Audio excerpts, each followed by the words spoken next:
development as freedom. So this very important idea that development should be conceptualized as freedom rather than other interpretations like economic growth, for example. And then I think the particular angle is if you conceive development in that way as human freedom and the expansion of human freedoms, whether it's then possible to have a caste system and promote development. So Absolutely. Very much looking forward to your conclusions on that. Yeah. And I'm going to go over there so I can see the slides. We have till about 1:30 for the presentation, and then about 15 minutes for discussion after that. Okay, thank you. This is better.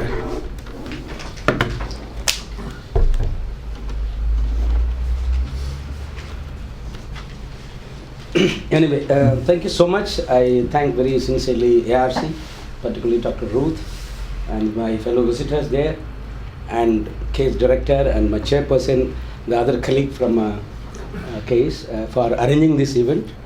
I'm equally glad that many, unlike other meetings, there are people to listen. I suppose there are people join.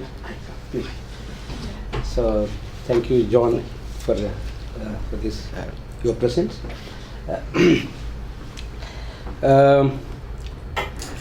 This topic is actually a sensitive topic for Indians. It may not be for people from Europe and UK, but for Indians it's a sensitive topic because caste is a reality in India, and we are very conscious about our caste. So in this topic we'll just focus on what is development, what is caste, and whether development is possible in the caste society. In that right understanding, I think she has already made a lovely presentation, the chair. I think that's what we are trying to do it. Okay. As you know, development is usually understood as growth, industrialization, per capita income, mostly in terms of economic aspect. But in the late 60s, the focus little widened and to include basically self-esteem is one new aspect that figured there, and freedom from servitude, which was already part of the poverty debate. And during the 70s and 80s, there was a lot of discussion on what could be the various indicators of development. Again, that is also predominantly economic indicators. Later, it was understood in terms not only the income but also of human choices, which includes economic, social, and cultural and political, where Amartya Sen comes into pictures. So it's a wider indicators covering social, economical, political aspects. I mean, many of us are familiar with the Amartya Sen's work, and basically it hinges from this very statement of Kantian debate. He says to act independently and to make their own free choices. That's what they. And more interestingly, universal the moral law, which determines one's goodwill, obliges one to treat humanity as an end in itself rather than as a means to other ends. I think that is a very important aspect of development discourse with Amartya Sen took forward. But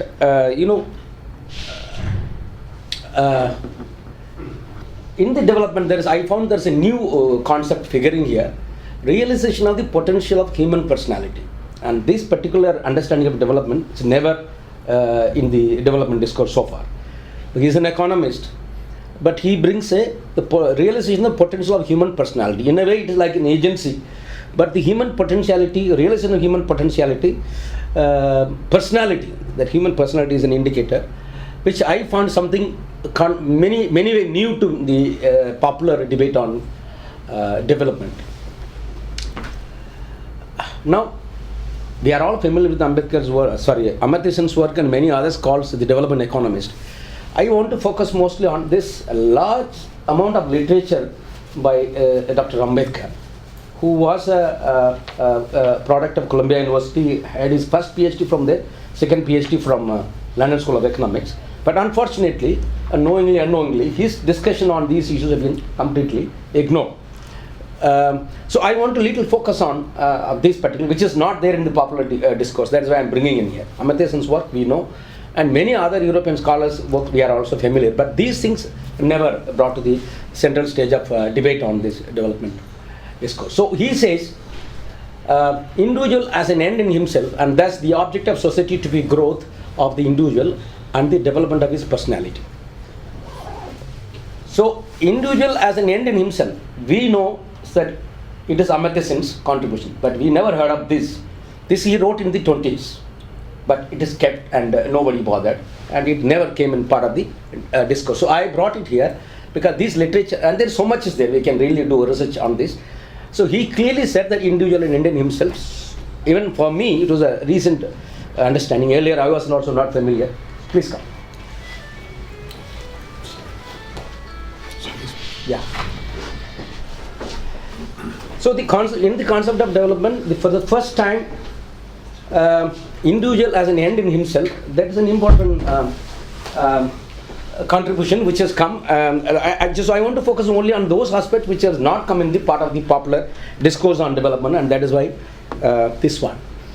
Then he goes further. Society not above the individual, and thus if the individual is to subordinate himself to society, it is to be for his betterment only to the extent necessary.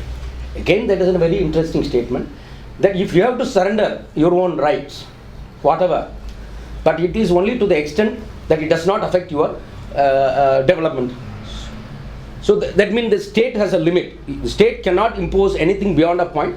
You can surrender, but there is a limit. But individual has a right to take that kind of advantage. Second, the terms of associated life between members of society must be regarded by consideration founded on liberty, equality, fraternity.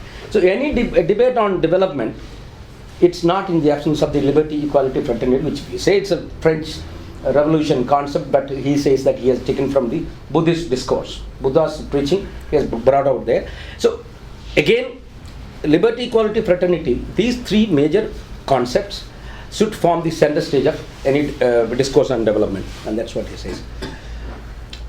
Whatever initiatives taken should ultimately help us pass the two tests: the test of justice, again the meaning; the second, the test of utility. Any initiative in terms of policy that should ultimately help individuals in terms of justice, achieving justice, and in terms of utility. Then liberty. Those who are familiar with the Amartya Sen's argument, you will find same things being repeated here. The literature which is already there. Liberty of movement, freedom to live in a place of his choice. Liberty of speech, there's thought, reading, writing, discussion, freedom of speech. Liberty of action, freedom to engage in action of his or her choice. And political liberty, again, freedom for political power. And liberty to accomplish socio-economic equality and equal access to knowledge. Almost everything that which covers under popular discourse on human agency figuring here. All human beings may not be equal with regard to physical strength, artistic skill, material wealth, mental capabilities. So there are differences across individuals, but all human beings possess in degree and kind a fundamental characteristic that is common to humanity. Such equality among human beings as moral equality. So moral equality means right to be respected. Again, this is because earlier you said reclamation of human personality, development of personality, and these new additions of right to be respected. The dignity question comes here in his understanding of development. So society without any respect for human personality is a band of robbers. Yeah, please.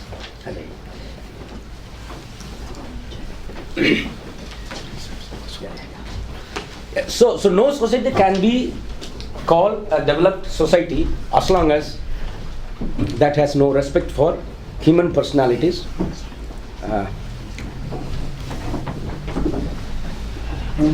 Again, this particular aspect, again, a very unique contribution. We have talked about all kinds of freedom: political freedom, social freedom, economic freedom. But one, again, individual contribution of Ambedkar, I say, freedom of mind, which can be brought under the larger dimension of human agency, but at that time, freedom of mind, he put it as a priority. Number one, freedom of mind, then comes rest. All this capability expansion that Amartya Sen talked about, he said the priority is first human freedom of mind, and then comes the rest of the freedom. That's what his country. So freedom of mind is the real freedom. A person whose mind is not free, though is not in chain, is a slave. Not a free man. One whose mind is not free, though he may not be in prison, is a prisoner or not a free man. One whose mind is not free, though alive, is better than dead. Freedom of mind is the truth of one's own existence. Generally, we think that freedom is political freedom, freedom to go, freedom to choose your own choices. But without the freedom of mind, this freedom discourse has meaningless, and he put that as the first priority.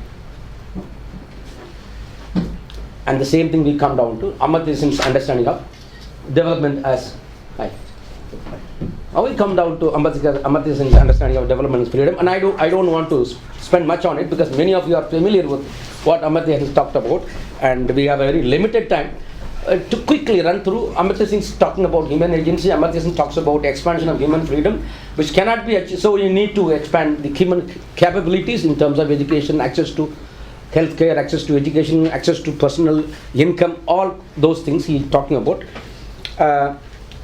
So his understanding of human freedom does not focus much on the freedom of mind. And that is the one point I like to add.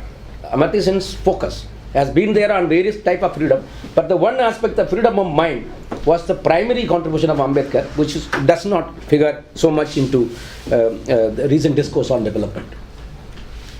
So I'll just quickly go because they are running out of time. These are all something those who work on human development are familiar with this.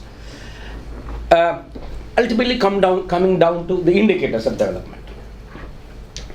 The World Development Indicators develop around 800 indicators covering wide range of broad areas, which include income, means of sustenance, healthcare, education, employment, environment, gender equality, infrastructure, labor and social protection, access to public offering, social security, children, age, and others. International Human Development Indicators talks about health, education, income, inequality, poverty, sustainability, demography, composite indicators, and innovations, technology, trade, economy, and income. Again, they're common. Human Development Indicators reduce again further to all these things to life expectancy, education, and standard of living. Most of our analysis today is based on these three indicators, human development indicators. Life expectancy, which is something to do with the health, and education is something to do with the human capability and standard of living. And what is missing, in my opinion, with the entire discourse on development is about indicators that can capture social discrimination based on one's place of birth, religion, caste, race. Gender is already there. But how to capture, how to translate in these into indicators, understanding discrimination, that has always remained a challenge, and especially in a caste society is a big challenge. It's very difficult. Even any attempt to capture these indicators, you face consequences. I am just skipping quickly.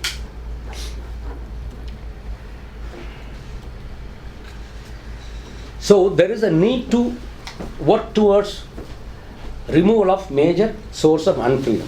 So this is something Amartya Sen has already talked about. The source of freedom has to be activated. Any source of unfreedom has to be removed. And in my opinion, in the Indian context, caste is the biggest source of unfreedom. In Indian context, I would say even in European context, it has become a major issue. Now Parliament has accepted it is a problem, it is an issue. In India, it is a major issue, the biggest hurdle, and it's completely against this, the notion of freedom. But we, in academics, we tend to ignore, caste is not a reality. We tend to argue. But 1788, Edmund Burke, an Irish theorist and philosopher, wrote, in that country, the laws of religion, the laws of the land, and the laws of the honor are all united and consolidated in one, and bind a man eternally to the rules of what is called the caste system. Now, whether this has changed over a period of time, I would say yes, there has some change. But to a large extent, these spirit expressed in this statement is still there very much. The system of caste and the system of untouchability form really the steel frame of Hindu society. That's what Ambedkar making a statement. I am quoting a lot from Ambedkar also because this year also happens to be 100th year of his going abroad for higher education. So I thought these things have not come in the popular writings and debates, so I am quoting extensively from there. India is, and Weber, he says India is caste and caste is India. Then Mahatma Gandhi, most powerful leader, and still is a powerful figure.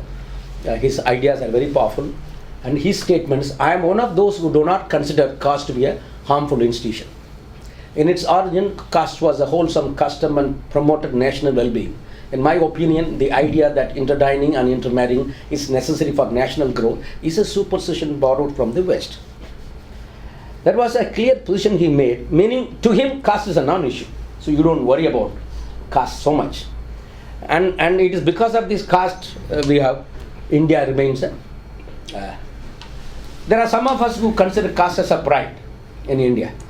The one way of looking at caste is a major source of unfreedom, but there are people, they are not simple sociologists or economists.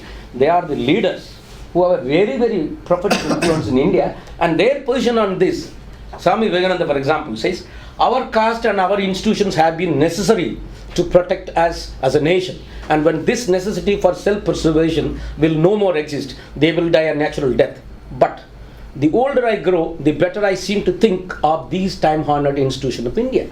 So he clearly says, the older I grow, the better I seem to think the necessity of caste, so let caste be there. And that was his position. Further, he says further, it is owing to caste that 300 millions of people can find a piece of bread and eat it. It is on imperfect institutions, no doubt. But if it had not been for the caste, you would not have had Sanskrit books to study. Very interestingly, these Sanskrit books nobody studies. Traditionally, these Sanskrit books were never accessible to anybody. But he said that is such a big loss it would have been for the country, so you keep it there. So that is the greatness of caste according to Swami Vivekananda. This caste made walls around which all sorts of invasion took place, but they could not do anything about India. So it is necessary, that what Swamiji's position. Then there are others who say caste is a curse. There are some who took position caste is a pride. There are some who say caste is a curse. For example, caste has prevented Hindus from sinking, as Swami Vivekananda and as Gandhi said. So he says, it has prevented Hindus from sinking, but it has also prevented them from rising. That's an interesting statement he is making. While other societies have moved forward in the path of progress, Hindu society, by remaining stationary, has been left far behind. And this stationariness is largely due to institution of caste. Caste has preserved order, but it has at the same time hindered progress. Now when you say development discourse, he is making, and this is when was this P.N. Bose? 1894, at that time itself. And even today, the reality is there. Democracy and caste are totally opposed. The one is based on equality and the other on inequality of birth. The one is actuated by the principle of social inclusion, the other by the principle of social exclusion. Democracy tries to break down the barriers of class, caste seeks to perpetuate them. This is again a well-known historian. Panikkar argues against caste. There is a last statement which is both in abolition of caste discriminations and in formation of national unity. It is a matter of shame to India. That's what these Nicolaites who also take the position caste is a colonial construct, but he too has made a statement that it is a problem. Any discussion on caste, these two personalities you can't ignore because they have a tooth and nail fight against each other. One trying to hold on to it, other wants to annihilate it.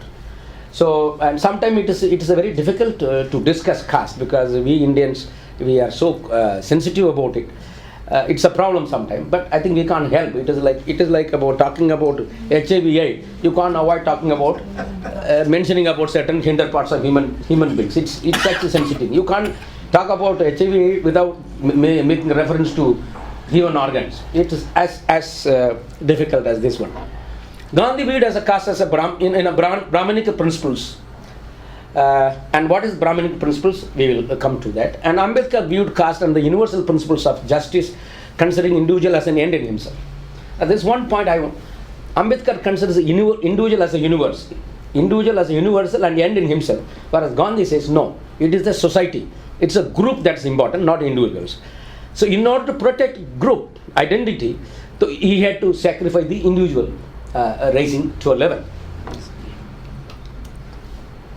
Now what is Brahmanic view? This Brahmanic view, in Hindu, we have a Shastras, holy scripture, where all these things have been written down. We have the ancient one, most ancient one is said to be Vedas, and in which, because every religion is own, it has its own religious text, and it says that his or her own religion created the world. Bible would say Jesus created the world. Allah would say Allah created the world. Similarly, the Hindu text also says that it created the universe. And there is in the Veda there is a character called Brahma, and he says the Varna system is a divine creation of Lord Brahma. This is a supreme God among the Hindus, the creator God, who is the creator of the universe. And according to him, he created the Brahmins from his mouth. That's one group of people who occupy the top of the caste ladder. The Kshatriya is the next one, created from the arms of this creator God. The Vaishya from the thighs, and the Shudra from the feet. This is a 4 category. That's called Varna system. But there are a lot of discussion on that, because if you go into that debate, then we lose time. But there is another category called Ati Shudras. Now, who are these Ati Shudras? They have nothing to do with the 4-world Varna system. First of all, they cannot be called Shudra at all. But in order to bring inside, this is a huge population, about 16-17% Indian populations called Shudras, who have nothing to do with this creation, but they have been roped into the system by creating a new myth. What is a new myth? Very untenable myth. If you go to a small little arithmetic, a Brahmin population, the one who came from the mouth of the Brahma, 5% population approximately. The Shudra populations around 52%. It's 1932 census, is more or less the same population. And who are these Ati Shudras who are called now scheduled caste, whom the Gandhi called Harijans, untouchables, so on and so forth, happening? They say, the myth says that they are the illegitimate children born to Brahmin women and Shudra men. Now, how theoretically this is possible? What is the Shudra population? 5%. What is the Brahmin population? 5%. Shudra population 52%. And he says illegitimate children born to Shudra men and Brahmin women, which means almost all women in Brahmins must have been raped by this 52% population. If you want to theoretically argue it, which is unfortunate, and that is why Ambedkar said this is it's against human rights. It is defaming women's sexuality. How do you make such a statement? But if you agree that they are the Ati Shudras, they are part of the Hindus, this is the only explanation available in the Holy Scripture, that they are born, the illegitimate children born in this way. So it's theoretically it cannot be defended, but that's what it says. Now, according to this Holy Scripture says, the Brahmin are declared to be gods on the earth. Gods are invisible deities, the Brahmins are visible deities. The Brahmins sustain the world. That's fine. That's fine. Somebody is being glorified, a religion, that's very nice.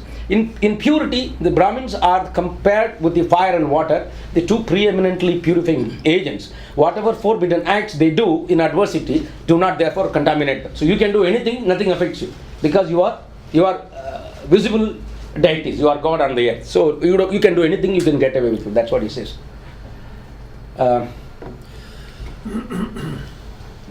Only the Brahmins are admitted to the study of the sacred knowledge. That means we are talking about expanding human capability, where education plays an important role. Here says only Brahmins are allowed to study Vedas, and that was the only means of education at that time. It says nobody else. Brahmin is entitled to whatever exists in the earth. In fact, the whole world is his property, and others live on his charity, including UK probably. The property of the Brahmins was exempt from royal tax. So you don't have to pay any tax. That's also given. If the Brahmins followed his lawful occupations, found a treasure, he had not to hand it over to the king. You can keep it. This rule was not applied to the rest. You have to hand it over to the state. Never shall the king slay a Brahmin, though convicted of all possible crimes. Let him banish the offender from his realm, but with all his property secured and his body unhurt. So it's a completely discriminatory law. So this is one set. I mean, this is not to, actually, that is why I'm saying talking on caste is very difficult. I mean, you end up ultimately antagonizing people. So please, my friends, don't mistake me, but we are grappling with this problem and we don't know what to do with it. So that is fine. So you glorify human being, that's nice. But you see other side. You have a Brahmin, then Kshatriya, Vaishya, Shudra as the fourth category. What does the scripture says about these people? God created the Shudras to be the slave of all. You are talking about expanding human freedom, capability approach, when he says God himself created you as a slave, so you have no right to really come for education. It's done. Then if you are going to school and college, means you are going against the will of the God. Will anybody will go against the will of the God? I mean that it's as simple as open as this. Shudra committing adultery with an Aryan Brahmin woman shall have his organs cut off and his property confiscated. I already showed you one theory that the so-called untouchables or Atishudra who constitute 17% population were illegitimate children born in this way. So that was allowed. That means the people from the upper ladder can have a sexual relation with the people with the lower. But the reverse takes place, then it is a death punishment. It is a death punishment. A person who dies with a Shudra's food in his stomach will be born again as a pig or a Shudra. These are all those days scientific invention. A person who dies with a Shudra food in his stomach will be born again as a pig or a Shudra. If after partaking of such food a Brahmin be so unwise as to have a conjugal intercourse, the offspring will belong to Shudra and the Brahmin cannot ascend him to heaven. So you become a Chandala, what do you call it? Chandala. So you can't go to heaven. So on touching a Chandala, the Chandala is one that illegitimate children, or one who has touched a Chandala, one must immediately bathe with one's clothes on. If a Brahmin unintentionally eats the food or accepts presents given by a Chandala, he is an outcast. But he does so knowingly, he becomes equal to a Chandala. So there is we are also talking about this relationship, getting together, one has all kinds of things, part of fraternity, which is also part of a human agency. We are saying it's a complete ban to such social relationship. And then today we are talking about right to livelihood, and what the scripture says: the remnants of the Brahmins' food must be given to him, as well as their old clothes, the refuse of their grain, and their old household furniture. Today we are talking about right to livelihood, right to decent living, right to occupations, education, so on and so forth, which is a part of a development discourse. The text says broken chairs, left of food, old clothes can only be given to him. More interesting, the next statement: no collection of wealth must be made by a Shudra, even though he be able to do it. Able to capability approach. He says no collection of wealth must be made by a Shudra, even though he be able to do it. For a Shudra who has acquired wealth gives pain to a Brahmin. These are all holy utterances. But the dwelling of the Chandala or the Savapakas, again they are called the Atishudras, shall be outside the village, and they must be made apapatra, mean tin sheet, and their wealth shall be dogs and donkeys. And today if you go to Indian village, you will see all this. Is not we are talking about some archaic situation. This is India today. If you go, you can see that the Shudra caste, the largest section of the people, was the only one which was denied knowledge. Shudra has no access to any religious rites. If the Shudra now this is the most atrocious. If the Shudra intention listens for committing the memory in Veda, then his ears should be filled with molten lead or lac. Your right to education has been banned, and if you try to memorize any knowledge, then your ears will be filled with molten lac. And if he utters the Veda, which is the education, then his tongue should be cut off. If he has mastered the Veda, his body should be cut into pieces. Women have no business with the text of Vedas. I mean, you have no right to education. Goes on. And such a text, which is given in the name of Varnashrama Dharma, and which says, Mahatma Gandhi says, Varnashrama, in my opinion, on the same line, what Manu has written, Mahatma Gandhi follows the same line. Varnashrama, in my opinion, inherent in human nature, and Hinduism has simply reduced it to a science. It does attach to birth. A man cannot change the Varna by choice. If it is the individual qualities, I have two daughters. One wants to become a musician, another one wants to become a sports person. But according to this law, both will not have any right. Within family, you have a different interest of children, but he says the whole group of communities is fixed into one particular profession, one particular occupation. Your right to choose your occupation has been banned. And that is the position of Mahatma Gandhi. Varnashrama, as I interpreted, satisfies the religious, social and economic needs of a community. It satisfies the religious needs because a whole community accepting the law is free to devote ample time to spiritual perfection. How this is justified? If one community is asked to focus only on certain kind, then you can confidently become a master. So if others come, it becomes a competition. So don't let other community take. That means a Brahmin should be only doing a priesthood. But unfortunately, they have moved all over the world as entrepreneurs, as soldiers, as everything, engineers, science. Caste system is a natural order of the society, and even every Hindu must follow the hereditary profession. And prohibition of intermarriage between people of different varnas was necessary for a rapid evolution of soul. We are talking about fraternity today, through liberty and equality. He says that cannot. And he says that is necessary for a rapid evolution of souls. In probably Christianity or in Islam, there are different indicators to how closely you become closer to God. There are different indicators. But here, this intertwining intercaste marriage is banned, and that is why probably today you have number of honor killing. Even today it's happening that a parent has no issue of killing his own daughter because he fell in love with a boy of another caste. And that is the only crime. Caste means the predetermination of man's profession. Caste implies that a man must practice only the profession of his ancestors for his livelihood. And what are the ancestor professions that's been listed already?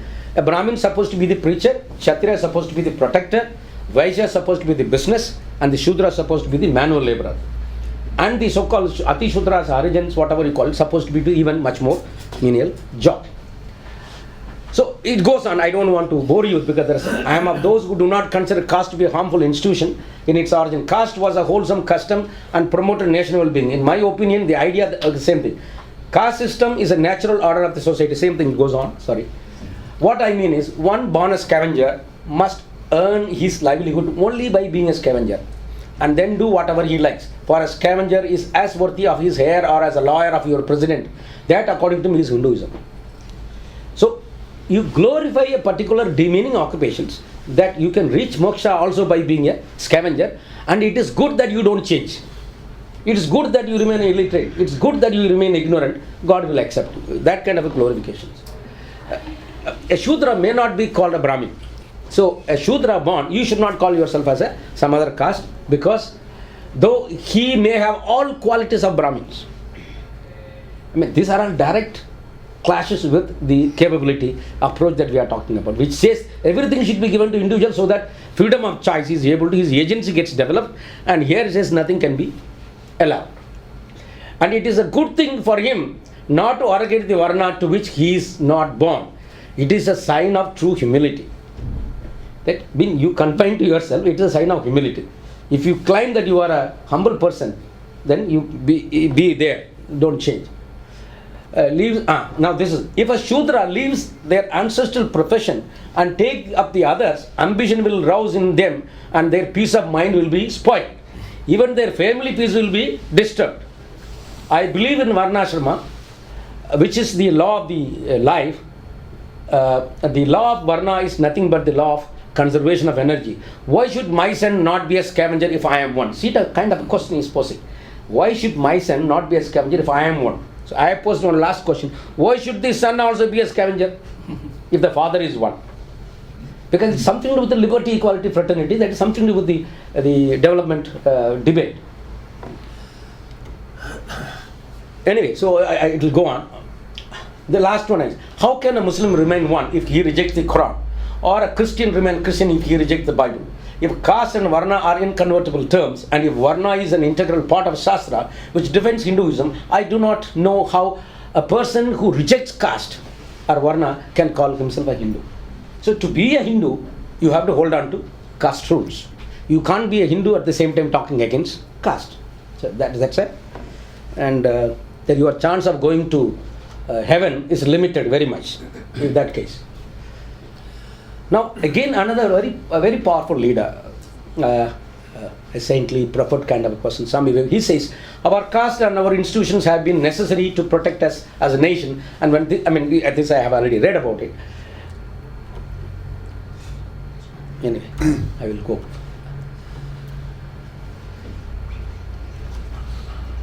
Now again, this Ambedkar making a statement. With all these, he says, I am of opinion that in believing that we are a nation, we are cherishing a great delusion. How can people divided into several thousands of castes be a nation? The sooner we realize that we are not as yet a nation in the social and psychological sense of the word, the better for us. In India, there are castes. These castes are anti-national. In the first place, because they bring about separation in social life, social exclusion. They are anti-national also because they generate jealous and antipathy between caste and caste.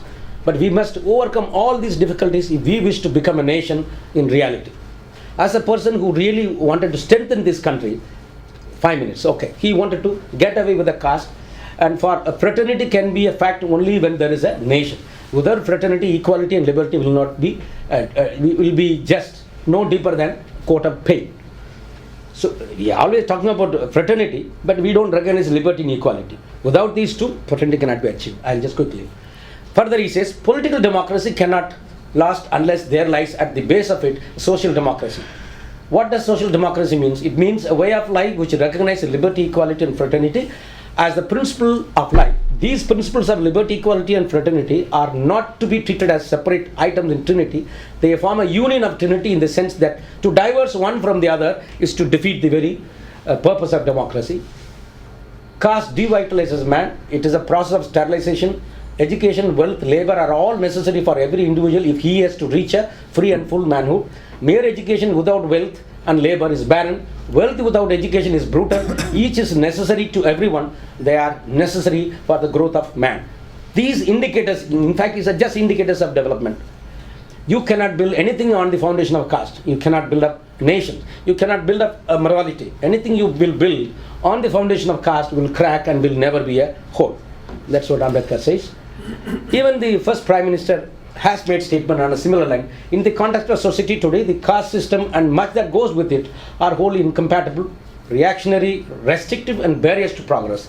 There can be no equality in status and opportunity within its framework, nor can there be a political democracy. Between these two conception, conflict is inherent and only one of them can survive. Same going on. And then if you look at the Universal Declaration on Human Rights, all human beings are born free and equal in dignity and rights. They are endowed with reasons and conscience and should act towards one another in a spirit of brotherhood. And the Indian Constitution also goes on the similar line. But according to India's caste system, which is the foundation of Hinduism, all human beings are not born free. All human beings are not equal in dignity and rights. All human beings are not endowed with reasons and conscience, and therefore should not act towards one another in a spirit of brotherhood. Such contesting positions on human nature obviously become a matter of concern for all and will lead to conflict. What should be religion? The last one. Religion exists not for saving the soul, but for preservation of society and the welfare of individuals. But if you go into the Hinduism as a religion, that is not for this, but it has a different purpose. It wants to perpetuate the structures. As a protest against this Manu's code of conduct, that is the Shastras, Ambedkar burnt Manusmriti in public in two occasions, one in 1927 and the other one in 1936. Now then our constitution overrides all that Caste wants to establish. Particularly Article 39(2) says, the state shall in particular strive to minimize the inequalities in income and endeavor to eliminate inequalities in status, facilities and opportunities not only amongst individuals but also amongst groups of people residing in different areas engaged in different occasions. He did not only mention caste, but everything is there. He was against, and if one strictly follows this article, it may lead to annihilation of caste. Okay, I'll just and then constitution after independence, we have a lot of reservation policy, many protective special laws to protect them from untouchability, atrocities, but there are studies which has come out with a finding clearly that the circumstances in which one is living does play an important role in his career opportunities. I'll just here there are just come to, despite all these effort, constitution special laws, constitution has reservation for education and employment for these sections, but a vast majority face a lot of atrocities. And these atrocities, sometimes you cannot even imagine. What kind of an atrocities you see? Forcing somebody to eat excreta, forcing somebody to consume urine. These kind of crimes are also taking place. Even Macaulay, Lord Macaulay never thought of. So in the IPC, he never listed those kind of crimes. But it's happening now. And when this happens, because when you assert your right, I am a citizen. You may call me as whatever you call it, but I am a citizen. I have my power. And when I try to claim, the reaction invariably, Gandhi said it is a self-sufficient, self-contained village is a little republic. These are statements he made. But individuals have no right in your own village to walk. So within village there are separate roads are there, and when you go you have to take your chappal in your hand and walk. I am just completing it. These are crimes, for example in 1981 493 murder, 604 rape cases, and if you go it has increased from 493 to 626 murder, rape has increased from 604 to 1457. It is data is available up to 2012. I don't have this. There is some problem, so excuse me. Similarly, there are each state wise we are seeing. Only one point we are saying that Uttar Pradesh always seen as a state with a lot of crimes. But I have written in my recent article, where more crimes are committed mean the people are asserting. It's not the state is imperfect. State is not acting. Where more crimes are committed, which means the people are becoming very conscious, they are asserting, and the state is also making a record of it, making note of it. So it shows in the record there is high crime rate happening here. But usually they talked about, despite Dalit Chief Minister in Uttar Pradesh, there is high rate of crime happening here. And then interestingly you find the conviction rate is the highest in Uttar Pradesh. In no other state, when I say conviction rate, people who committed offence, who have been registered, they have been arrested and given punishment. So that rate, conviction rate, is highest in Uttar Pradesh, which nobody talks about it. I'm just closing it out. These are all rates. These are all, you have a reservation. What happened after so many years? Give me 2 minutes. You have minority, religious minority, then scheduled caste, then backward caste, and then the Brahmin upper caste. Their representation in social science faculty, in institution, educational institution, 90%. And in science faculty, it is 94%. They constitute 5% population. Their representation in jobs is 90%, 94%. Whereas the backward constitute around 52%, their represent is 6%. And this 2%. The minority together around 15%, their contribution is 1.7%. This is somewhere around 998. This is the data. Recent data, we do not have this kind of comparison, is not possible. The recent data, I got 2010 and 11, somebody filed a writ and I got this data, which is the scheduled caste. The required post to be filled is 740, unfilled post 341, unfilled post 46% post which is meant for scheduled caste have not been filled. It remains vacant. In the case of SC, ST, 53 posts remain unfulfilled. At the reader or professor level, the 84%, 94% posts remain vacant. They just don't implement the reservation policy. Although there is a lot of agitation against the reservation policy, it never gets implemented. I'm just coming to the last. Like that, there are land rights are the same thing. I will just show one video. Sarthak? Just 1 minute. Very, very quickly. One so minute. Time for questions. 2 minute video. Okay. So that you will have less questions. This is answered everything. Why I'm saying? पहली बात हम अपना परिचय दे दें आपको। मेरा नाम बड़ू प्रसाद शर्मा शास्त्री है। मैं अम्बेडकर जी महाराज का शिष्य हूँ और ये जो तुलसी मानस मंदिर है, वैसा टाइटल और काशी के जो विद्वानों की मंडली है, श्री काशी विद्वत परिषद का मैं महामंत्री हूँ। उसके बाद शास्त्र को आधार मानने वाला होने के नाते मैं कट्टर हिंदू ब्राह्मण हूँ, छुआछूत जात पात मानता हूँ। आपको जो है भारत का जो संविधान है उसके और हमारे जो वेद है उसके बीच में चुनना है आपको। नहीं, हमको भारत संविधान हम नहीं चुनते, हम भारत संविधान को संविधान नहीं मानते। हम भारत का संविधान जो है अशास्त्रीय है। हम इस संविधान को हम अपनी दुर्गति मानते हैं। हमारा वेद आज्ञा है, शास्त्र आज्ञा है, उसको करो। उसमें बुरा भला सोचना तुमको राइट नहीं। हमारे यहाँ शास्त्र लिखा है कि मदयो यत्र गच्छन्ति, बुद्धि जहाँ जाती है तत्र गच्छन्ति वानराः, वहाँ पशु जाते हैं। शास्त्राणि यत्र गच्छन्ति, शास्त्र जहाँ जाते हैं तत्र गच्छन्ति मानवाः, शास्त्र के बताए हुए मार्ग में चलने वाला मानव है। मत करो लॉजिक मत लगाओ, जो कह गए हैं वही ठीक है। Thank you. I'll stop it. What it says that I don't believe in your constitution, I don't believe in your development discourse, don't apply logic, I will follow only my shastra and my logic and recent caste rules. Don't tell me these things to me. And that is, he is a top priest in the Hindu, and everybody go bow down before him, and he is what the ultimate God. He says this, I have no regard for your constitution and human rights. And so people generally take it as their right, and that is what the reality. Thank you. So thank you very much for what turned out to be a very powerfully argued case for seeing caste as an obstacle to human freedom. And then if we see development as then as suggested as the expansion of freedoms, we'd also see caste as a barrier to development itself. But you have raised some controversial issues, I think, and we've got just under 15 minutes for clarifications, questions, discussion. Thank you, Ian. Yes, thanks. I mean, most of your quotes were for people writing before 1948, and the Declaration of Human Rights, obviously it's completely incompatible with that, as I said. What I would have liked is some idea of how, in the last 70 years or so, ideologists and others have tried to square this circle. I mean, because it is still prevalent in India. How have they argued for the retention of caste privileges when the Constitution is... One way of... That's a big question. I know, it's one way of saying, the Marxist would say, caste is no more a reality, only class is the reality. Caste has gone away. Let us not have any policies or laws based on caste. So caste doesn't exist.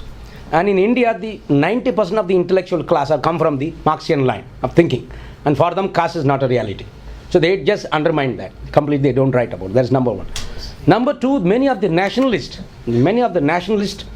as leaders and also as scholars frequently make a statement, caste is a colonial construct. You created caste. So, otherwise things where honey was flowing. It is a colonial construct. So they created problem. We can't help. So so that trend is there even today. And interestingly, Ambedkar made us that in India there can be no class struggle, because you say Hindu bourgeois and Hindu proletariat. Marx said proletariat and bourgeois. Ambedkar said there is a Hindu bourgeois and Hindu proletariat, meaning a lower class and lower caste will never come together. A lower class Brahmins and the lower class scheduled caste or Dalits will never come together, because there is hierarchy there. And that is why he said millions of people bow down before a penniless sadhu, meaning why should a millionaire bow down before a completely poverty-stricken man who is a priest? So, by and large, so I don't find that is and the debate goes on till nobody wants to accept that. Nobody wants to accept. Even if you raise this NEOs, you become a target. So it's there. So ideology is class. The other one is patriotism. If you are a patriotism, there is one slide. He says, those who bear with the whatever atrocities will be born in the next birth as superior. So you don't raise an issue at all. So these crimes today committed against you will, if you keep quiet, the next birth you will be born as an upper caste. And that is a statement Gandhi makes. So you keep quiet, that is the only way. Yes, please. Yeah. Will the outlawing of caste prejudice and caste discrimination in the UK have any impact? Very interesting. Thank you. Thank you. Yeah. Thank you. Thank you for this question. Somewhere in the 20s, this one Ketkar, sociologist, wrote, which Ambedkar quoted frequently, that as the Hindus move, caste will move. So wherever Hindus go, there will be caste discriminations. So a statement made in the 20s has become a reality. In UK, it is a reality. And I think 10 years people fought, and finally the UK has, the parliament has accepted. So I am sure wherever we go, we will make our presence felt. We made our presence felt in UK, and we have made our presence in America also. There's a big struggle going on there among the Sikh. It's supposed to be the anti-caste, anti-Hindu religion, but there is a discrimination within the Sikh community. There is a Guru Ravidasi and the non-Ravidasi Sikhs, and there is a lot of discrimination and untouchability among them. So it is there, For that matter, even Christianity, there is caste. Christianity, there is no caste in Christianity, but there is caste in Christians, Indian Christians. So that's a problem. I've got another one if I've got a couple myself. Can I just ask, I mean, there has been a swathe of positive affirmation policies and compensatory policies based on castes. For 60 years. Indeed, some people in development studies argue that this focus on specific and selective policies has undermined the ability to develop more universalist policies. I mean... you haven't sort of mentioned all that swathe of legislation. I have slides. Data indicates vast majority, they have not implemented the policy. It is there for so many years. But you find 90% without reservation, with no person with reservation. Because those who implement the laws are again invariably from the so-called upper caste, and this is not ignored. There are many changes have come up. I have to acknowledge there are many people from this very community have come up in a very big way, but they are, in terms of percentage, they are minuscule. And if you go to the southern part where I come from, there are a lot of crimes. And interestingly, the backward caste, who are the fourth varna in the caste ladder, they commit more crimes against the fifth varna, not the Brahmins. They are moved out of India. Some of them, there is freedom of mind is really working among them with some people. But you'll find caste is a disease. That's why caste is a mental disease. Once you are into it, and it's very difficult to get out of it. You can get medicine for AIDS, but not for caste. So this is So if you don't mind me... Please. Just a couple of questions. So I'd be interested to know how far you've got building kind of really robust system of indicators on the worst outcomes by caste. So you showed us crime, but education, health and so forth. Has that all been brought together? I suppose there is an organization in UK somewhere there, they have developed some indicators, but they have not been actually put into practice so far. First of all, any attempt gathering data on these new indicators is very difficult, and its authenticity is always questioned. For example, if there is a practice of untouchability, the person simply says, no, it is in your eyes. I don't practice untouchability. You think it as an untouchability. So how do you justify that? And many times even the sexual harassment issues, we find as an institution many times, the boy says, sir, I did not mean anything. This girl is complaining against me. There is no harassment. I did not touch her with that intention. But the boy says, no, I did not mean. Girl says, you are. But then we have no option but to go by the side of the victims. And I always go by the side of the victims. There are practical implementation issues of these indicators. Now, how to capture discrimination and untouchability is a huge exercise, especially caste discrimination. Race you can still say, because there black and white is in black and white. But in caste there is no black and white. It is white and black and black. That is the situation. If you go to Kashmir, the Brahmins and the Dalits, they both are as fair as Europeans and UK people. But if you come to South, my place, everybody is fair like me. It's very difficult to actually capture these practices. It's a challenge, but I think it's worth attempting. And then I was also just wondering, do you think Maharaj Sen has not talked about caste enough as a barrier to freedom? And then lastly, my question was on methodology. I mean, is it also possible to go through other religious texts like the Bible or the Quran and find pro and anti-equality statements in them? So how selective do you feel you've been with the kind of quotation? Actually, it could be a wonderful content analysis of looking into these texts. Absolutely looking into this text. A few months back we had a major conference. There are some about 15 African American scholars from USA had come, and we had a lot of interactions.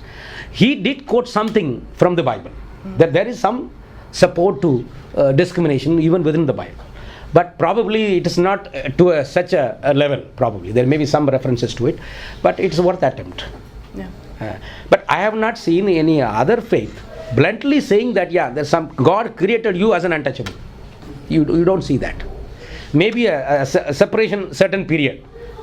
You see that. Women in the menstrual course is treated separately. Women after pregnancy or after childbirth, there are issues, I have seen that. But here is a whole community is created as slave, and so you have to follow, you should not change, and if you change it, you may go to hell. These utterances you don't see any other scriptures. I have not come across. Okay. And Amartya Sen's position? Yeah.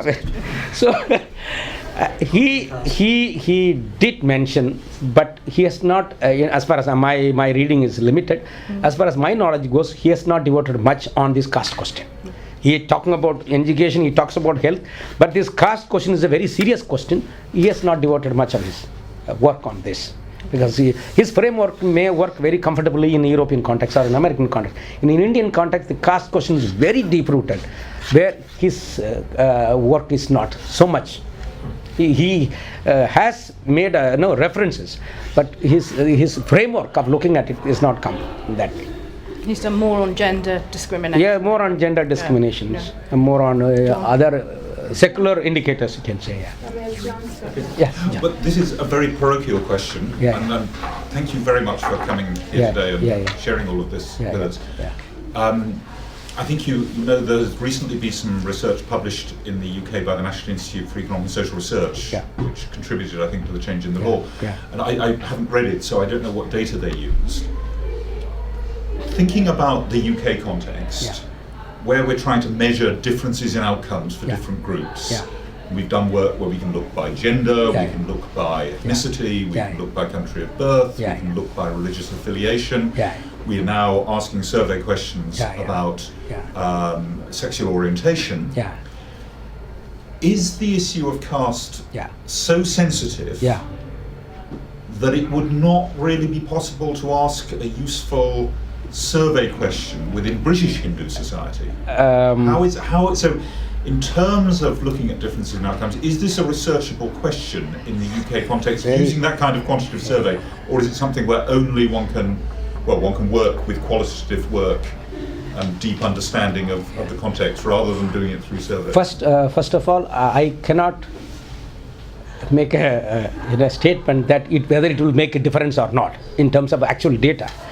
But in the UK context, the upper caste will have no problem in sharing their caste. And the lower caste, they have reason to share their caste because they have been fighting against this. But in terms of outcome, in terms of whichever indicators you employ, I don't think there will be much of a difference. Because in UK, you will find most of the people from a lower caste background, I heard their outcome is much better than the upper caste. Because they are here to prove that I can do better than you. And that opportunity is here, so they prove these things. Historically, I can give one example. In Maharashtra, when the Mahars, is one particular scheduled caste, when they were given an opportunity to fight on the side of the British against another set of a group of people, 100 people who were traditionally called scheduled caste, they shivered up more than 2,000 people, upper caste. It is the other side. Because there was a challenge. The Kshatriyas are the warrior caste, you are untouchable caste, so you should not. They use that as a chance that I can be a warrior. So, and they killed 2,000 people. So same spirit you will find here even in UK or any where they go. They said we are here to prove that any challenge you give, my outcome will be far better than yours. So but it's worth attempting, just see whether it happens. But these indicators are very crucial because in terms of seeing whether there is exclusion, not in terms of outcome, which you may be thinking, but access to healthcare services, that could be one area. Access to healthcare services, exclusion in terms of access to employment, healthcare, those kind of things definitely will help. And I would say yes, you must do it. There are people who always argue, no, bringing caste indicators will perpetuate caste. But I don't think that will caste. Most of the crimes in rural India happening, they have no idea about reservation, they have no idea about any policies, but crimes are happening. But this is how one is defending. But I would say yes, it's worth attempting just to find out what's happening. But not in terms of outcome, but in terms of access to certain services the UK government provides. Okay, one more question. First of all, it was very interesting, and it would be nice to have these slides available for looking at later. Is that Especially possible? the ones that you did not do. I'm writing, and maybe once it's Okay. at this stage I don't want to. Okay. Secondly, you say about Marxists in a very general way that they have taken the position that class is important and caste is gone. Yeah. I know of at least one group of Naxalites, or splinter group of Naxalites, who have made it their policy to declare that unless caste situation is solved, that we cannot really caste problem. So it is not blanket, perhaps a little too generalized. If you, and also a lot of Marxists, of course. I'm taking Marxists as scholars. Okay. Marxists as activists, probably it may be possible. Okay. And lastly, on the question of indicators, isn't it true that there are some objective indicators? For example, all the new built houses, which can be afforded only by richer people and therefore upper caste, have a separate door for getting to the toilet, so the cleaner can come from that separate door. This is built in the architecture of new builds, and I have seen it everywhere in India. Secondly, Here? No, in India. In India. Sorry, no, here it is. You don't have that provision here. No, clean my own. Then, of course, the village wells, and you know, in how many villages scheduled caste people are allowed to use common wells. Almost none, but that will be a very good indicator.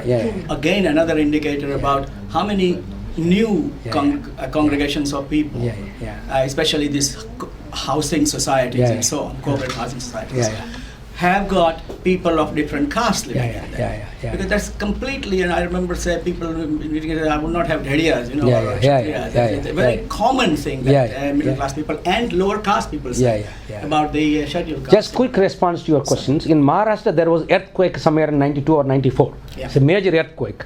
When the government decided to build a house, then Tata Institute was we were involved in the survey and all rehabilitation process. We thought we'll use this as an occasion to bring caste groups together. Because the village system, different castes residing in different locations. We thought this is a mass house construction. Let us allot houses on lottery basis. The houses were allotted on lottery basis. People refused to go because my neighbor is a scheduled caste. I am a upper caste. I will not go. The houses remain locked, and they had to rearrange it. This is what today it is. This is in the late early 2000. This was the case, and the access to common well, these are rampant. A study was done by the Action Aid. The report called People's Report 2001, which says 84% practice of untouchability in 84% village in India. I think that's good enough. That was study done by Kansyam Shah and Professor Thorat and many other people. People's Report called. What else you want? Good. Well, I'd just like to thank you on behalf of all of us for what's been a really interesting and stimulating discussion. Thank you. Thank you, pleasure. I'm sorry if I hurt anybody's sentiment here, because it's something I can't avoid, but we have to talk about it. Thank you.